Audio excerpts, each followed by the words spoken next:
जोहार, मैं बोल रहा हूँ राजेश कुमार। आज जिन दो टॉपिकों का मैं मिश्रण ले रहा हूँ उसमें एक है असहयोग आंदोलन और दूसरा है सविनय अवज्ञा आंदोलन। दोनों की प्रकृति को समझना है तो समझाने का मोटिव टॉपिक को बतलाना नहीं, हाउ टू राइट।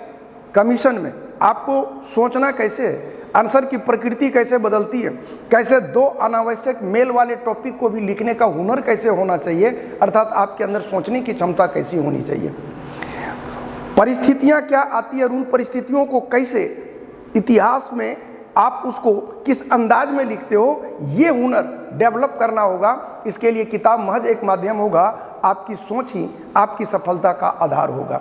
मतलब नोट्स मार्केट में फुटपाथ पर बिकता है, लेकिन उसको पढ़ करके आप सफलता अर्जित कर लोगे इसकी कोई गारंटी नहीं, क्योंकि कुछ चीज़ें ऐसी होती है जो थ्योरी पर नहीं चलता। मसलन अगर आपको कोई साइकिल चलाने का सिद्धांत बता दे कि हैंडल पकड़ो पेंडल मारो, तो जिस पहले ही दिन जो गिर के नाक मुंह तोड़ेगा संभवतः दूसरी बार वो साइकिल छूना नहीं चाहेगा।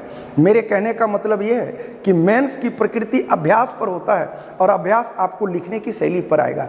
बतौर उदाहरण मैं सविनय अवज्ञा आंदोलन और असहयोग आंदोलन के संदर्भ में बात कर रहा हूँ।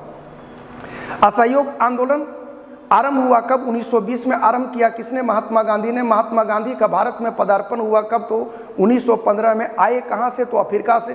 अफ्रीका की सरजमी में ब्रिटिश हुकूमत को घुटने के बल पर ला खड़ा करने वाले वो कैरेक्टर, जिनसे लोगों को ये उम्मीद थी कि अफ्रीका की सरजमी पर जिस व्यक्ति ने इतना भारी भूचाल खड़ा किया, ब्रिटिश हुकूमत को घुटने पर ला खड़ा किया, भारतीयों की तमाम मांगों को पूरा करवाया, वह व्यक्ति जब भारत को लौटेगा तो निश्चित रूप से भारतीयों को आज़ादी दिलाएगा। लेकिन ऐसा हुआ क्या?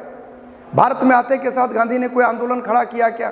उल्टा उन्होंने भारतीयों से ये अपील किया कि ब्रिटिश हुकूमत अभी द्वितीय विश्व युद्ध में उलझी हुई है, इसलिए उसको आप सहयोग करो। यही कारण था कि गांधी को सफरिंग एजेंट तक कहा गया। गांधी से उम्मीद की जा रही थी कि गांधी कोई आंदोलन आरंभ करेंगे, लेकिन गांधी ने नहीं किया। गांधी ने असहयोग आंदोलन की शुरुआत 1920 में किया, तब जब परिस्थितियां आंदोलन के अनुकूलित था। वो अनुकूलन क्या था? 1919 में जालियांवाला बाग हत्याकांड होना और 1919 के कालखंड में, और 1919 के कालखंड में खिलाफत आंदोलन होना भारत के इतिहास का वो पहला मूवमेंट था जहां पर भारत का मुस्लिम तबका ब्रिटिश हुकूमत के अगेंस्ट खड़ा था। यंग इंडिया में गांधी ने एक लेख लिखा कि अगर आवाम की जनता हमें 1 साल के लिए सहयोग प्रदान करे तो मैं इस देश को आज़ादी दिला दूंगा। यारा, ये कथन कोई मामूली व्यक्ति का नहीं था, एक बहुत बड़े व्यक्तित्व का था। परिणाम ये हुआ कि कलकत्ता में विशेष अधिवेशन का आयोजन करके असहयोग आंदोलन की रूपरेखा तैयार की गई। उस आंदोलन में क्या था? रूपरेखा में ब्रिटिश हुकूमत के किसी भी कानून को तोड़ना नहीं था। मतलब बच्चे स्कूल नहीं जाएंगे, युवा तबका कॉलेज नहीं जाएगा, वकील अपने वकालत को छोड़ेगा, सरकार के द्वारा दी गई उपाधियों को लौटा दिया जाएगा, सरकारी कार्यक्रमों का बहिष्कार किया जाएगा। मेसोपोटामिया में जो अधिवेशन सम्मेलन होने वाला था वहाँ पर भारतीय जाने से, सरकारी कर्मचारी जाने से इनकार करेंगे। ये वो बातें थी जिन बातों के आधार पर गांधी ने असहयोग आंदोलन की शुरुआत किया। यहाँ पंच लाइन जो है आपका वो यह है, ठीक है, गांधी सत्य और अहिंसा के पुजारी थे, इस बात से कोई इनकार नहीं कर सकता, लेकिन गांधी ने ब्रिटिश हुकूमत के चरित्र को मापा था और भारत इस लायक नहीं था कि ब्रिटिश हुकूमत के कानून का उल्लंघन कर सके। और यही कारण था कि 1920 से लगातार 1922 तक ये आंदोलन चलता रहा।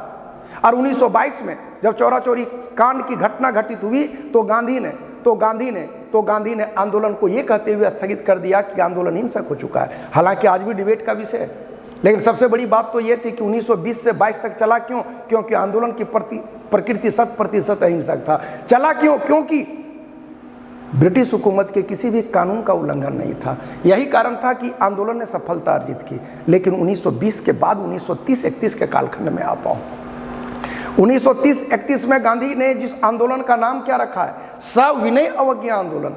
क्या है सविनय अवज्ञा आंदोलन? स मतलब साथ में, विनय मतलब विनम्रता पूर्वक, अवज्ञा मतलब आज्ञा का उल्लंघन। मतलब मैं विनम्रता पूर्वक आपके हर आदेश का उल्लंघन करूंगा। जरा आप तुलनात्मक ढंग से सोच के देखो कि यही वो भारत है, यही वो गांधी है जिन्होंने 1920 ईस्वी के कालखंड में ब्रिटिश हुकूमत के किसी भी कानून का उल्लंघन नहीं किया, राष्ट्रीयता को फैलाया। और यही 1930 का कालखंड है जब ब्रिटिश हुकूमत ने नमक के कर में वृद्धि किया था, तो गांधी ने कहा था कि मैं विनम्रता पूर्वक आपके उन कानूनों का उल्लंघन करूंगा जो हमें मंजूर नहीं है। 11 सूत्री मांगों की रूपरेखा तैयार की थी। ये बात पीटी ओरिएंटेड आ जाती है। 11 सूत्री मांगों को लेकर के लॉर्ड इरविन के पास गए। 11 सूत्री मांगों में गांधी की मांगें क्या थी? सैनिक खर्च में कटौती किया जाए, प्रशासनिक व्यय में खर्च कटौती किया जाए, 1 शिलिंग बराबर 4 पेंस की बात हो, कि आयात शुल्क में वृद्धि किया जाए। उन तमाम तरह की उनकी मने इतनी बढ़िया डिप्लोमेसी उन्होंने तैयार किया था कि समाज का हर तबका, चाहे वो किसान तबका हो, व्यापारी तबका, हर किसी के हितों की पूर्ति उसमें छिपा हुआ था। आउटपुट इनपुट क्या हुआ यारा? इसका परिणति ये हुआ कि इरविन ने मानने से इनकार कर दिया और गांधी ने 12 मार्च 1930 को साबरमती आश्रम से पलायन किया दांडी की ओर, और दांडी जाकर के नमक सत्याग्रह को आरंभ किया।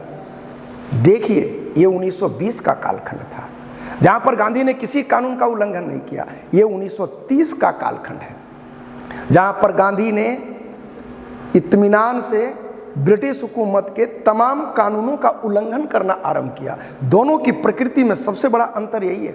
एक में कानून का उल्लंघन नहीं करना था, एक में एकदम विनम्रता पूर्वक कानून का उल्लंघन करना था। सविनय अवज्ञा आंदोलन में साफ शब्दों में कहा दिया गया था कि हुकूमत मारती है तो मारने दो, लेकिन पलट कर तुमको वार नहीं करना है। आउटपुट इनपुट ये हुआ कि सविनय अवज्ञा आंदोलन भी बहुत तेज गति से, मंथर गति से आगे बढ़ता है। संपूर्ण दक्षिण भारत की जनता उतरती है, सड़कों पर जाती है, समुद्र के किनारे समुद्र के पानी को लिया, बॉयल किया, उड़ गया वो पानी था, रह गया वो नमक था। लेकिन बिहार में क्या हो? चौकीदारी कर देने से इनकार कर दिया।